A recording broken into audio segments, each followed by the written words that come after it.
को ऐसे ही नहीं भेज दिया है राव दूधा जी के यहाँ, क्योंकि उनके यहाँ नित्य सत्संग होता है। वर्षों से, मीरा के जन्म से पहले से ही नियम है सत्संग का। धीरे धीरे मीराबाई बड़ी होने लगी, कथाएं सुनती हैं। जोशी जी कथा सुनाने के लिए आते हैं, मीराबाई सुनकर के प्रसन्न हो जाती हैं, प्रश्न पूछती हैं, ऐसे ऐसे प्रश्न पूछती हैं कि जोशी जी ही स्तब्ध हो जाते हैं।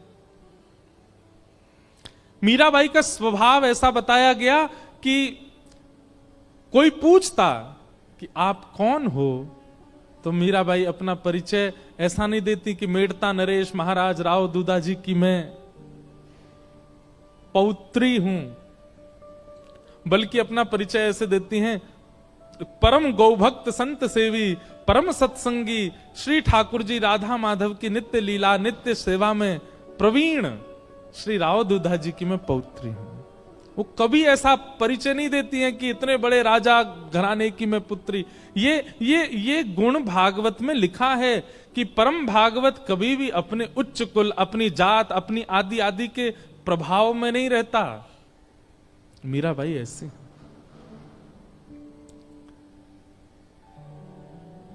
भक्ति के लक्षण तो बचपन से ही हैं। बस कोई बीज में जल देने वाला मिल जाए जिससे उसको राह मिले वृक्ष बनने की। एक दिन ढोल नगाड़े ताशे बज रहे थे, मीरा दौड़ी दौड़ी अपनी मां के पास गई, मां ये क्या हो रहा है, कौन सा उत्सव मन रहा है? तो मां ने कहा, मीरा ये बारात जा रही है, एक लाली का ब्याह हो रहा है, उसका पति जा रहा है अपने परिवार के साथ नाचता गाता हुआ, ब्याह करके उसको अपने घर ले जाएगा। मीरा कहती है, ऐसे दुल्हा सबके लिए आते हैं? बोले हां, सब कन्या का ब्याह होता है, सबके दुल्हा आते हैं। अच्छा, तो मां मेरा भी ब्याह होगा? हां, तेरा भी ब्याह होगा। जैसे तेरे बापू सा हैं, ऐसे ही तू भी ब्याह करेगी और फिर तेरे बालक भी उनको बापू बोलेंगे और तू उनकी मां होगी, तेरा भी ब्याह होगा। मीरा सोच में है और कहती है, मेरे बींद कौन होंगे फिर? मेरा ब्याह किससे होगा? कौन होंगे मेरे बींद? छोटी सी कन्या ऐसे सवाल पूछे तो मां तो उसको मजाक में ले लेती है। अरे मीरा, ये कोई समय है, अभी थोड़ी बड़ी तो हो जा। कभी और कार्य में लगते हैं, कभी और मीरा की तो वो चिंता का विषय हो गया कि मेरे बींद हैं कौन और वो कब आएंगे मुझे लेने। बार बार बस यही पूछती है, मेरा किससे ब्याह होगा, मेरा किससे ब्याह होगा, मेरे बींद कौन है। एक दिन हार के मां ने मीरा को गोद में लिया, पूरे दिन चिल्लाती रहती है,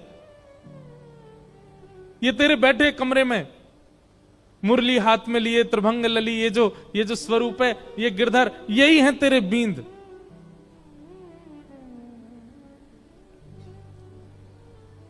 स्वरूप देखा ठाकुर जी का और मां ने कह दिया यही है तेरे बींद, तो मीरा के चित्त में ऐसा विश्वास प्रगाढ़ हो गया कि यही है मेरे बींद और कोई नहीं।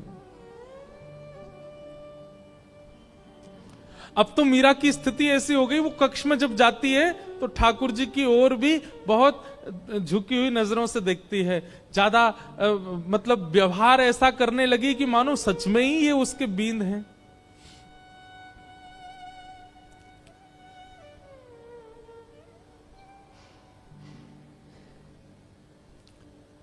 संतों से कथा सुनती है और चित्त में ठाकुर जी के प्रति संबंध का प्रगाढ़ विश्वास कर चुकी मीराबाई धीरे धीरे प्रेम लक्षण भक्ति में प्रकट होने लगी। एक दिन एक संत का आगमन हुआ और वे अपने प्रवचन के समय अपने बगल में ही अपने गिरधर गोपाल को विराजमान करके प्रवचन कर रहे थे और छोटी सी मीरा, उनको एक ही चीज की प्रतीक्षा होती थी पूरे दिन की, मां मुझे सत्संग में लेके कब जाएगी, और जैसे ही मीराबाई पहुंची,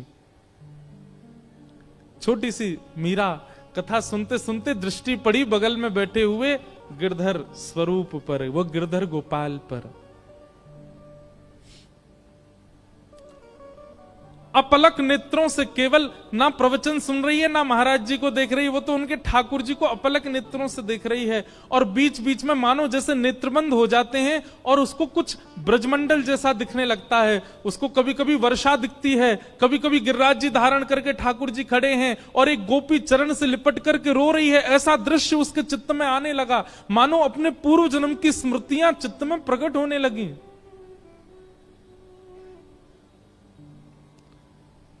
ठाकुर जी ने माधवी से कहा था, एक संत के माध्यम से मैं तेरे पास आऊंगा और मेरी खूब सेवा करना।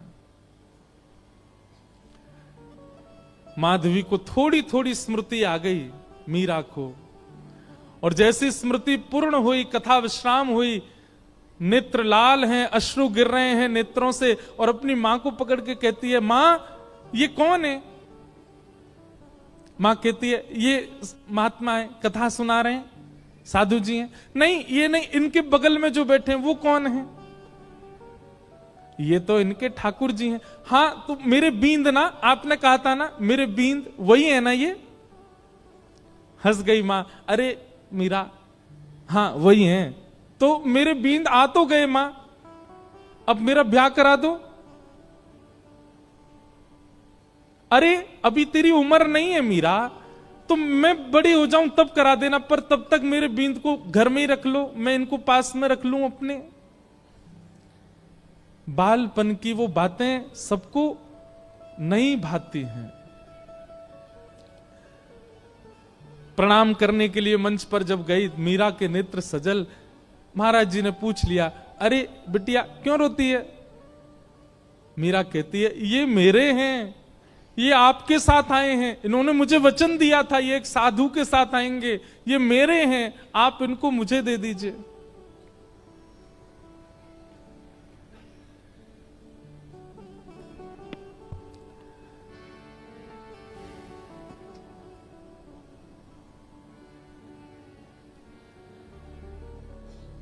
ये मेरे हैं।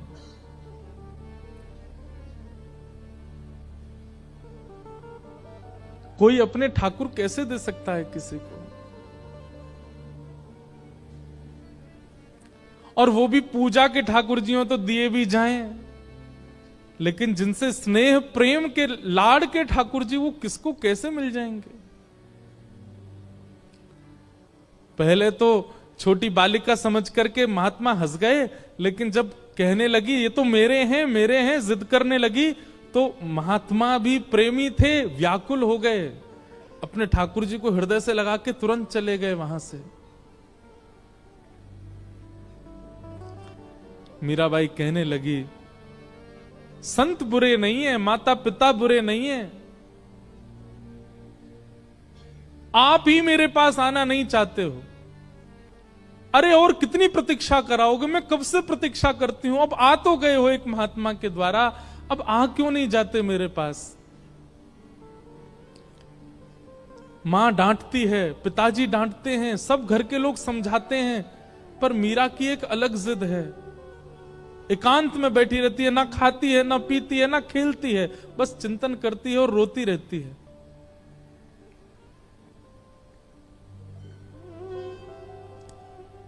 प्रतिज्ञा ले ली, मैं अन्न नहीं खाऊंगी, अब मैं प्रयास नहीं करूंगी कि आप आओ मेरे पास, मैं प्रयास नहीं करूंगी कि मैं आपको लाऊं, आपको खुद आना पड़ेगा, मेरी प्रतीक्षा बहुत हो चुकी है।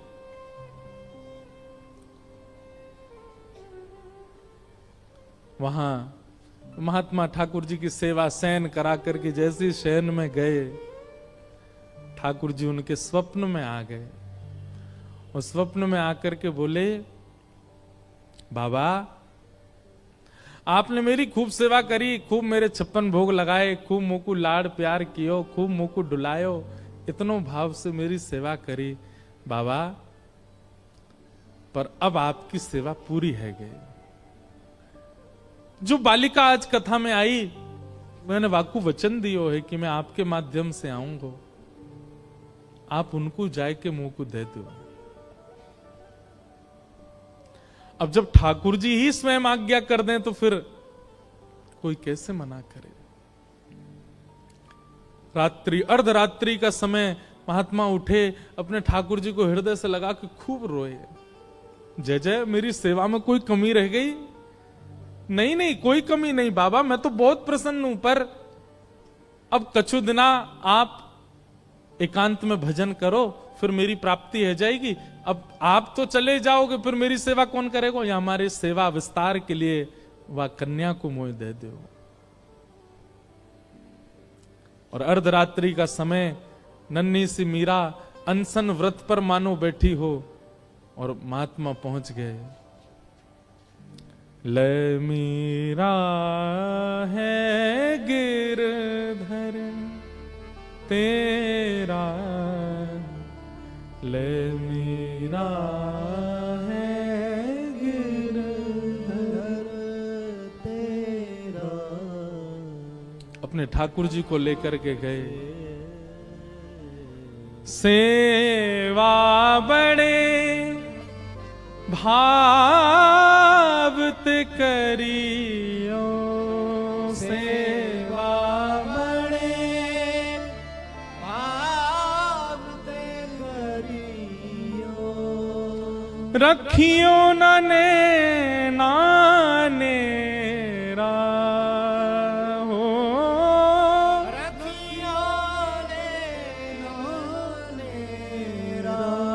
बेटी, ले मीरा है गिरधर तेरा, ले मीरा ने गिरधर तेरा। मीरा के चित्त में पीड़ा भी हो रही है और वो नाच भी रही है। नाच इसलिए रही है कि आज मानो जैसे वर्षों और युगों का विरह समाप्त होगा, पर पीड़ा इस बात की है कि मैं एक वैष्णव की सेवा ले रही हूं। उन महात्मा के नेत्रों के आंसू मीरा को बहुत, ये एक वैष्णव का स्वरूप हो जाता है। वो स्वयं पीड़ा में रहना मंजूर रखता है, पर अन्य किसी वैष्णव की पीड़ा देख नहीं पाता।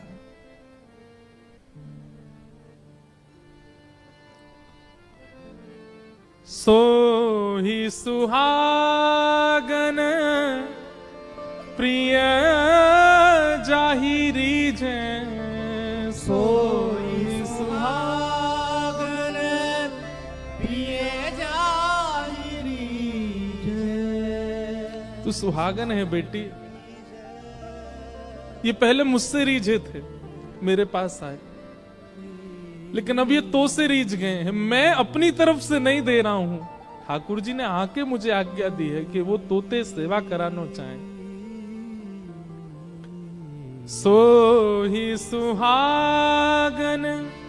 बंधुओं, इस पंक्ति को नित्य गाया कीजिए। अपने ठाकुर जी को देखते हैं जब मंदिर में विराजमान, आप कितने सौभाग्यशाली हो, ठाकुर जी आपसे सेवा करा रहे हैं। उनके प्रति पाषाण बुद्धि मत रखा कीजिए। आपका कोई तो ऐसा गुण है जिसके कारण ठाकुर जी आप चले जाते हैं बाहर, आप आ जाते हैं कथा, मैं आ जाता हूं कथा करने। हमारे ठाकुर जी कक्ष में बैठे रहेंगे, खड़े रहेंगे, जैसे सुलाओगे सो जाएंगे, जहां बैठाओगे बैठ जाएंगे, जो खिलाओगे पालेंगे। अपनी कोई इच्छा इतनी, अपने जिनको हम अपना कहते हैं पत्नी बच्चे, वे भी लड़ लेते हैं कि हमें ये चाहिए, पर हमारे ठाकुर जी कभी नहीं लड़ते। आप पीली पोशाक पहना दो राजी, आप लाल पोशाक पहना दो राजी, आप दाल चावल खिला दो राजी, आप कड़ी चावल पवा दो राजी, कुछ नहीं दूध का भोग लगा दो राजी।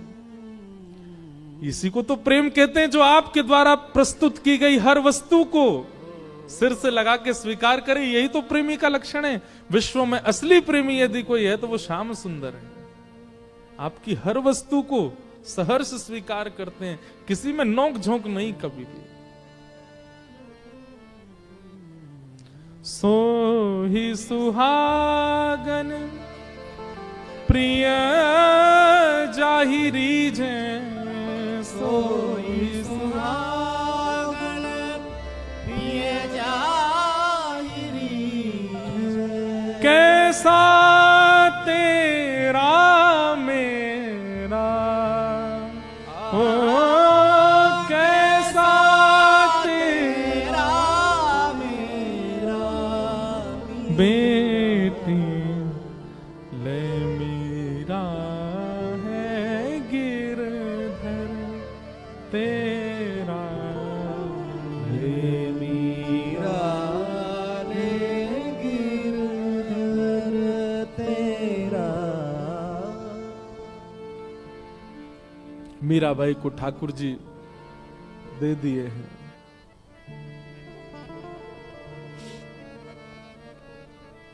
चले गए महात्मा। ये ठाकुर जी का नियम है बंधुओं, एक को संयोग देते हैं तो जिसको संयोग दे रहे हैं मानो किसी को वियोग देके आए, और जिसको संयोग दिया है वो तैयार रहे, एक दिन वियोग मिलेगा।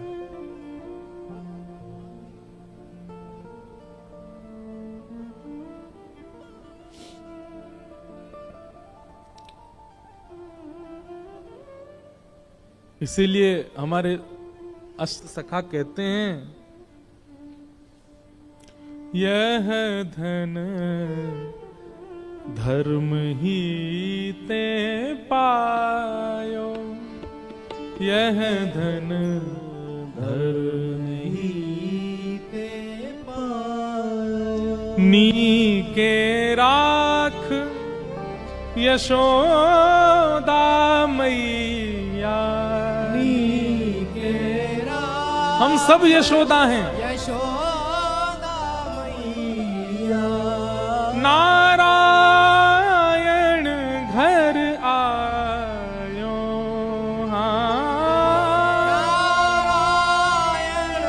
घर आयो, यह धन धर्म ही ते पायो। अब तो मीरा बस आनंद में रहती है, प्रसन्न रहती है, झूमती रहती है, मानो अब इससे बड़ा सुख उनके जीवन में और कुछ नहीं है, आनंद है। और तभी मैं बहुत सूक्ष्म सूक्ष्म मुख्य मुख्य भाव सुना रहा हूं। बस एक अवस्था हो गई मीराबाई की, प्रेम तो चित्त में खूब है, परंतु एक संकट का एक मानो बादल मंडरा रहा था मीराबाई के ऊपर। क्यों? अब मां, पिता, घर के सब बड़े सदस्य और राव दूदाजी तो पधार चुके हैं। मीरा बहुत रोई जब दादाजी गए, क्योंकि वही थे जो भक्ति मार्ग में लेके आए मीरा को। संकट इस बात का है कि अब सब चर्चा करते हैं कि मीरा का ब्याह करो। एक दिन मीरा अपनी मां से लड़ने लगी, मां आप मेरा किससे ब्याह कर रही हैं? अरे मेवाड़ के राजा, मेवाड़ के राजकुमार राजा भोज, तुम जानती हो उनका पराक्रम, तुम जानती हो उनका बल, तुम जानती हो उनका ऐश्वर्य। अपनी मां से मीरा कहती है, तो फिर ये कौन है जिनको बचपन में आपने मेरा बींद बताया था? अरे बालापन की बात है, बचपन में ऐसी तू जिद कर रही थी इसलिए बोला। बोले मां आपने तो ऐसे ही बोल दिया, परंतु मैं तो चित्त में घर करके बैठी हूं कि यही मेरे बींद हैं, और मेरा स्वभाव व्यवहार सब कुछ वैसा ही है। आप अपनी बात से कैसे मुकर सकती हैं मां? चुपचाप तैयार हो जा, तुझे देखने वाले आ रहे हैं। कौन समझे विरह वेदना। मीराबाई बैठी है अपने ठाकुर के सामने, मंदिर में ही बैठी है, कुछ विशेष श्रृंगार नहीं किया है। तभी भोजराज और पूरा परिवार सब आए।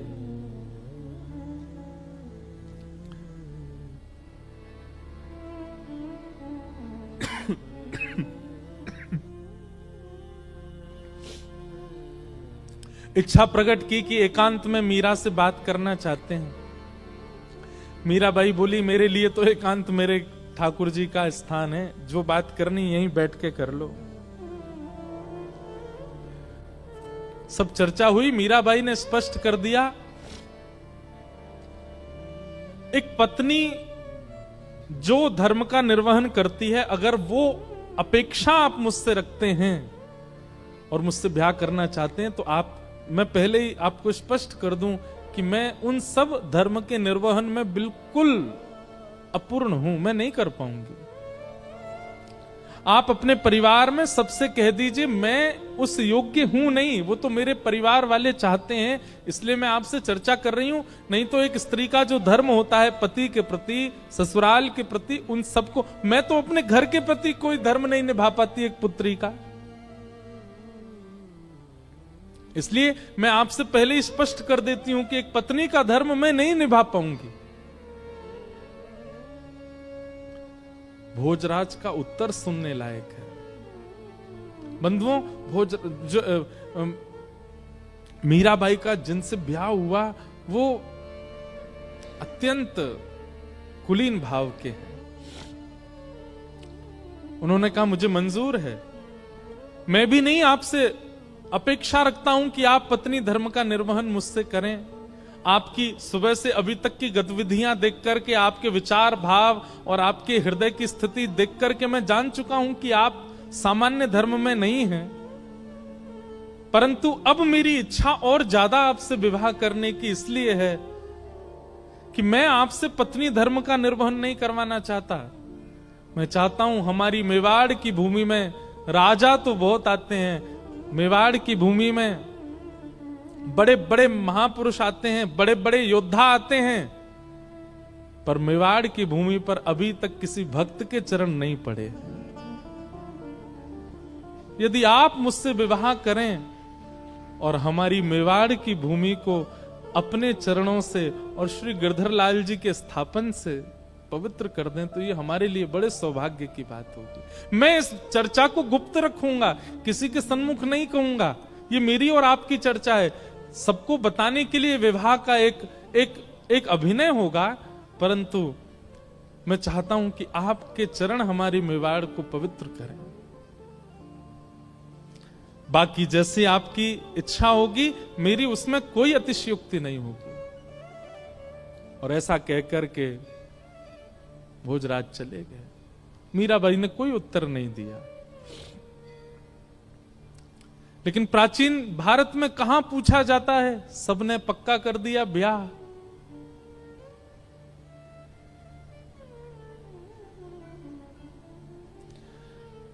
मीराबाई एक संत से जाके कहती है कि कभी अगर हृदय में बहुत वेदना होती हो और अपने प्रियतम को बतानी हो, तो उसके लिए कोई उपाय है? तब एक संत ने कहा, तुम पत्र लिखा करो और वृंदावन जाने वाले किसी व्यक्ति के हाथ वो पत्र भेज दिया करो।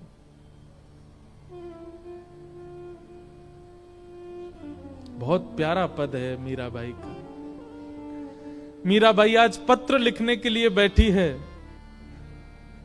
और पूरे कक्ष में केवल खाली पत्र पड़े हैं, लिख नहीं पा रही है। बार बार एक एक पन्ना फाड़ती है, फिर कुछ लिखती है और लिख करके फिर उसको फेंक देती, फिर दोबारा लिखती है, फिर फेंक देती, फिर लिखती है। किसी ने आकर के कहा, मीरा ये क्या करती है तू, इतने पत्र पड़े, ये सब क्या है?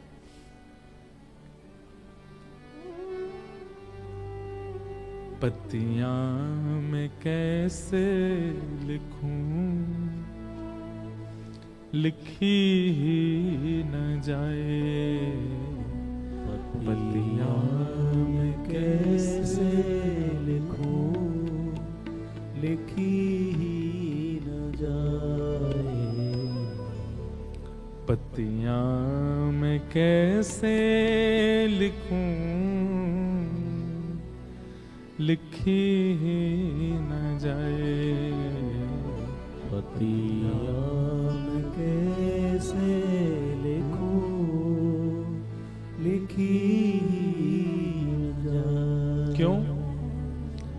कलम धरत मेरो कर कांपत है, कलम धरत मेरो कर कांपत है, कलम धरत मेरो कर कांपत है, कलम धरत मेरो कर कांपत है। मीराबाई कहती है मैं लिखने के लिए बैठती हूं, पहले तो शब्द याद नहीं आते और जैसे तैसे अपनी स्थिति, बंधुओं एक बात याद रखिएगा, विरह की स्थिति शब्द बयां नहीं कर सकते, वो शब्द नहीं बता सकते कि आपकी स्थिति कैसी है। आप कितना भी प्रयास कीजिए बोलने का, बताने का, नहीं बता पाओगे, क्योंकि विरह प्रेम शब्द की इतनी क्षमता नहीं कि वो आपका विरह प्रेम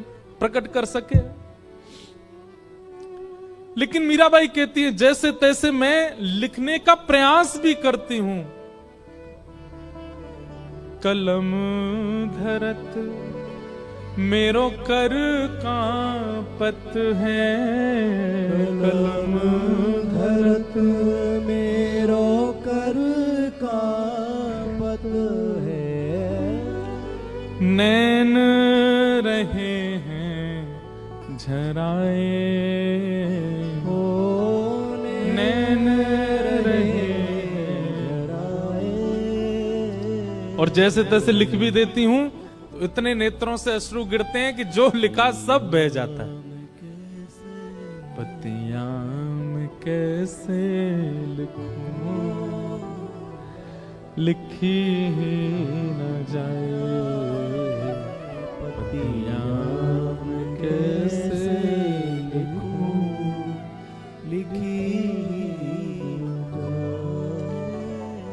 पतियां मैं कैसे लिखूं, लिखी ही न जाए, पतियां मैं कैसे लिखूं, लिखी न जाए।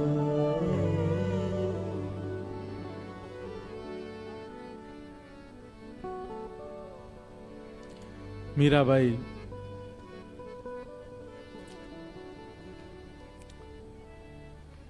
बस स्मरण करती हैं, वृंदावन की दिशा की ओर देखती रहती हैं। अभी भी विरह समाप्त नहीं हुआ है। घड़ी आई विवाह की, पूरा मेड़ता सजा है, परंतु होने वाली दुल्हन, उसके मुख पर बिल्कुल प्रसन्नता नहीं है। मीराबाई ठाकुर जी के सामने बैठकर के केवल इतनी प्रार्थना करती है,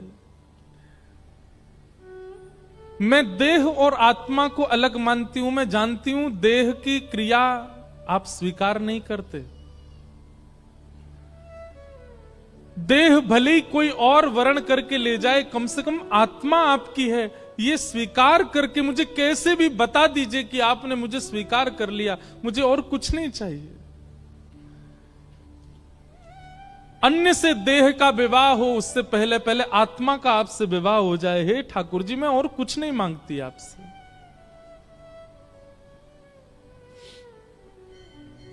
रात्रि में मीरा रोते रोते सोई हैं और तभी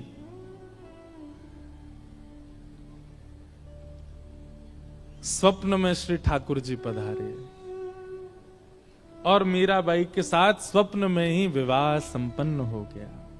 ठाकुर जी ने विवाह किया। प्रातः काल का समय, पूरे घर में शादी की तैयारियां चल रही हैं। मां दौड़ी दौड़ी मीराबाई के कक्ष में गई, अभी तक मीरा उठी नहीं है। जैसे ही भवन में प्रवेश करके भीतर देखा,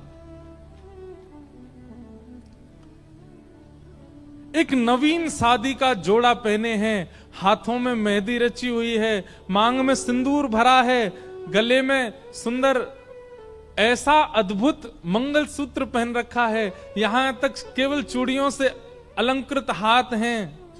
अद्भुत श्रृंगार और प्रसन्न मुद्रा में मीरा सोई है।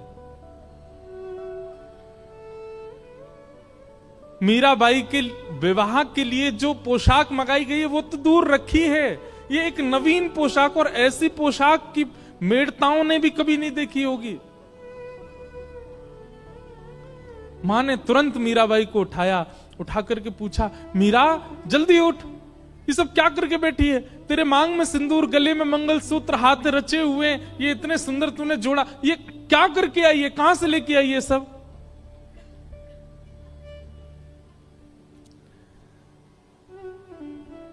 मीराबाई जोर से हंसी, अपना मां का हाथ पकड़ के कहती है, माई सपनानु वरना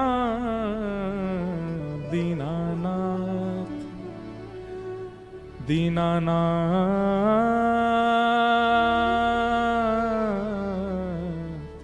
दीनानाथ। माई कल मेरा ब्याह हो गया। किससे ब्याह हुआ? बोले मेरे गिरधर लाल। मां मैं आपको कैसे वर्णन करूं? आप जो व्यवस्थाएं कर रहे हैं ना, ये सब फीकी हैं उस व्यवस्था के आगे। ऐसा सुंदर, ऐसे सुंदर पुष्प लगे थे, ऐसे सुंदर दावत बनी थी, ऐसे सुंदर सुंदर घोड़े, हाथी सब आए थे। क्या बात बनाती है? कब हुआ तेरा ब्याह? किसने देखा तेरा ब्याह? मीरा कहती है, एक ने देखा हो, दो ने देखा हो तो कहूं, 56 कोटा जना पधारया, दुल्हो श्री ब्रजनाथ, दुल्हो श्री ब्रजनाथ। मां 56 करोड़ बराती आए थे, सब देवी देवता, ब्रह्मा, शिव, रुद्र, सनकादि सब आए थे मेरे ब्याह में। और इन सब बरातियों के बीच एक सुंदर से हाथी पर सहरा बांधे, अद्भुत पोशाक पहने, मधुर मुस्कान, कटाक्ष नेत्र, मधुर घुंघराले केश, हाथ में मुरली लिए मेरे दुल्हा बनकर के साक्षात ब्रजनाथ श्री कृष्ण आए थे। दुल्हो श्री ब्रजनाथ। बहुत सुंदर वर्णन है। मीराबाई अपने स्वप्न के विवाह का वर्णन कर रही है अपने मां के आगे। किसने हमारा कन्यादान किया, हमारे फेरे कैसे पड़े, उन्होंने मेरे गले में कैसे मंगलसूत्र पहनाया, दावत कैसे हुई, एक एक चीज का वर्णन कर रही है मीरा। और मां इधर से उधर जा रही है, सिर पीट रही है, रो रही है। ये क्या बातें कर रही है मीरा तू? लेकिन कौन समझे मीरा को? मीराबाई हंसने लगी और कहने लगी, मां मेरा ब्याह हो गया। मां तुरंत भीतर गई, घड़े में जल भर के लाई और ला करके मीरा के मांग का सिंदूर पोंछने लगी। मीरा कहती हैं, अब चाहे जो कर लो मां, ये देह चाहे जिसको दे दो, पर आत्मा को तो स्वीकार कर लिया है श्याम सुंदर ने।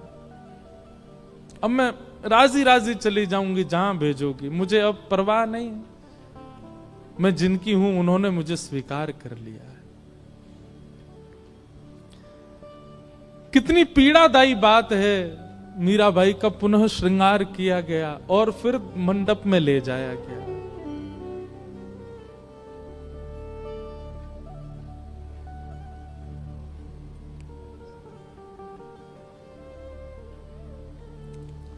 रो तो रही हैं, लेकिन किसको समझाएं, कोई समझ नहीं रहा है।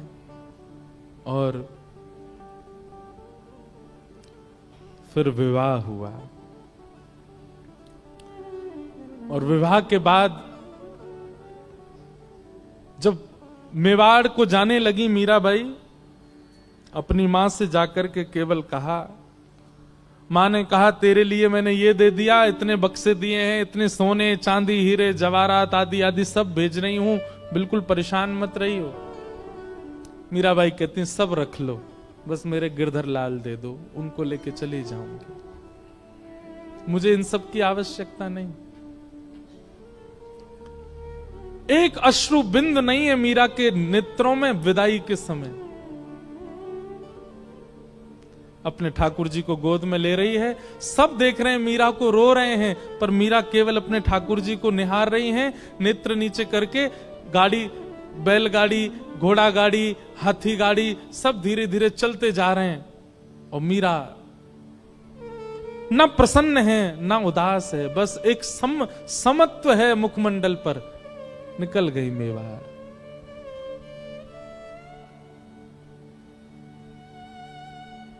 मीरा का प्रेम कौन कह सकता है? इस तुच्छ मुख से कितना कहें उनका प्रेम। केवल त्याग है पूरे जीवन में, और कुछ नहीं। आ गई, विवाह हो गया। विवाह के बाद उनके पति अनुकूल थे, उनकी पूजा में कभी विक्षेप नहीं होने देते थे। लेकिन ठाकुर जी की पता नहीं कैसी लीला है कि जो अनुकूल होता है भक्ति में उसको दूर कर देते हैं। और एक दिन आगरा के युद्ध में पूरे परिवार में केवल मीरा का संग देने वाले उनके पति, उनको इतने बाण लगे कि वे मरणासन अवस्था में आ गए। मरणासन अवस्था में जब लाया गया, वैद्य ने लेप करके उनको जब कक्ष में लिटाया, मीरा दूर खड़ी खड़ी देख रही है, और एक मित्र के भांति दोनों चर्चा करते हैं। लेकिन भोजराज मीरा के प्रति गुरु का भाव रखते हैं। भोजराज कहते हैं, मैंने आपका स्पर्श कन्यादान के समय किया था, आपके हस्त कमल का, परंतु अब मुझे लगता है मेरा अंत समीप है, उससे पूर्व में एक बार आपका स्पर्श करना चाहता हूं। मीराबाई कुछ नहीं बोली। तो भोजराज कहते हैं, मैं एक बार केवल आपके श्री चरणों का स्पर्श करना चाहता हूं।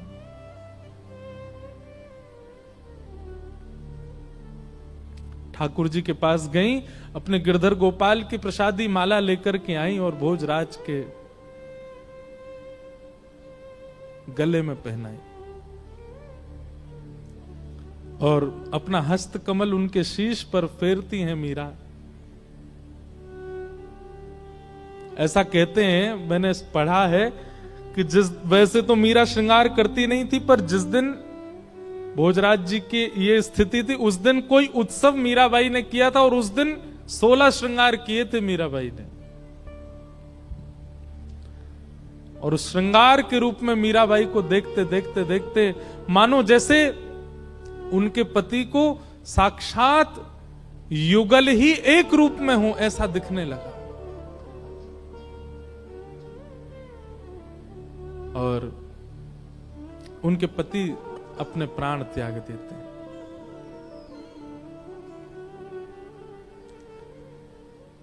अब पूरे मेवाड़ में एक भी व्यक्ति मीराबाई के पक्ष का नहीं है। ऐसा सुनने में आता, उनके ससुर जी भी पक्ष में थे, वे भी चले गए, और कोई पक्ष का नहीं है, सब विपक्षी हैं।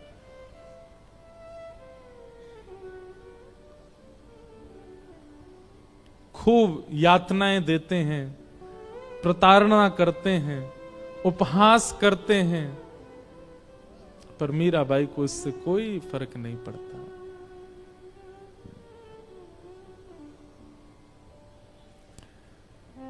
एक बार जब वैद्य को विष बना करके देना पड़ा, और मीराबाई चरणामृत समझ के पी गई, कुछ हुआ नहीं, तब उसी वैद्य को 2 बूंद पिला दी गई राणा के द्वारा, मर गया वो वैद्य।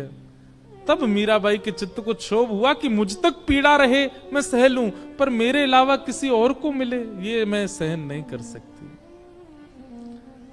गोस्वामी तुलसीदास जी को पत्र लिख करके मीराबाई ने अब पूछा, क्या करूं? तब गोस्वामी जी ने आज्ञा की कि अब ऐसों का त्याग करो जो हरि विमुख है। और मीराबाई मेवाड़ से अभी वृंदावन नहीं गई, मेड़ता गई, और फिर मेड़ता से वृंदावन मीराबाई बहुत विलंब से गए, क्योंकि वृंदावन उनके रोम रोम में बसता है, वृंदावन उनके हृदय में बसता है, वृंदावन उनके चित्त में बसता है। आगे लीला में मीराबाई वृंदावन गई और फिर वृंदावन में कैसे उनको निकुंज का, रास का दर्शन हुआ, वो सब लीला हम सुनेंगे। आइए मीराबाई के इस सुंदर भाव को यहीं विश्राम देते हैं और फिर आगे का प्रसंग हम सुनेंगे। गिरधर जन्म मरण रासाते, गिरधर जन्म मरण रासाते, गिरधर जन्म मरण रासाते। मीराबाई जन्म मरण रासाते, होया नाय बिस्तरू में दिन राती, होया नाय बिस्तरू में दिन राती, होया नाय बिस्तरू में दिन राती, होया नाय बिस्तरू में दिन राती। गिरधर जन्म मरण रासाते, गिरधर जन्म मरण रासाते, गिरधर जन्म मरण रासाते, गिरधर जन्म मरण रासाते। ओ पल पल पिय को रूप निहारूं, निरख निरख सुख पाती, पल पल पिए को रूप निहारो, निरख निरख सुख पाती। पल पल पिय को रूप निहारूं, निरख निरख सुख पाती, पल पल पिए को रूप निहारो, निरख निरख सुख पाती। ऊंचे चढ़ चढ़ पंथ निहारूं, ऊंचे चढ़ चढ़ पंथ निहारो, ऊंचे चढ़ चढ़ पंथ निहारूं, ऊंचे चढ़ चढ़ पंथ निहारो, रोए रोए अखियां प्यासी, गिरधर जन्म मरण रासाते, गिरधर जन्म मरण रासाते, गिरधर जन्म मरण रासाते। गिरधर जन्म मरण रासाते। मीराबाई कहते हैं, ओ इनके बिन मोहे सलना परत है, जानत मेरी छाती, इनके बिन मोहे सलना परत है, जानत मेरी छाती। इनके बिन मोहे सलना परत है, जानत मेरी छाती, इनके बिन मोहे सलना परत है, जानत मेरी छाती। दोए कर जोड़ा रज करूं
जग झूठा झूठा कुल नाता,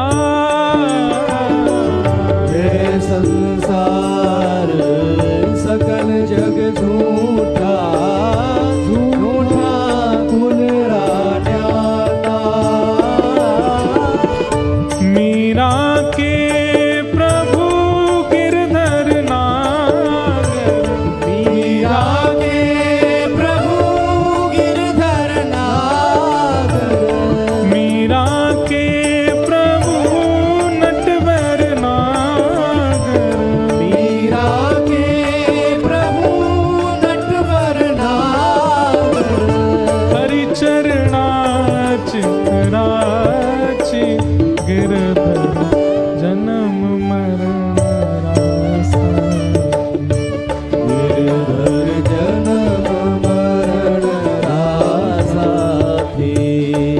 ओ मीरा के प्रभु गिरधर नागर, मीरा के प्रभु गिरधर नागर, मीरा के प्रभु नटवर नागर, मीरा के प्रभु नटवर नागर। हरिचरणा चितराची गिरधर जन्म मरण रासा। गिरधर जन्म मरण रासा थी। गिरधर जन्म मरण रासा।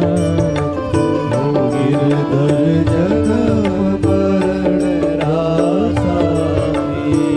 गिरधर जन्म मरण रासा। गिरधर जन्म मरण रासा थी। गिरधर जन्म मरण रासा। गिरधर जन्म मरण रासा थी। गुरु वृंदावन बिहारी लाल की जय। श्री राधा रमण लाल की जय। श्री राधा वल्लभ लाल की जय। हरिहर मिलन महोत्सव की आज के आनंद की जय जय।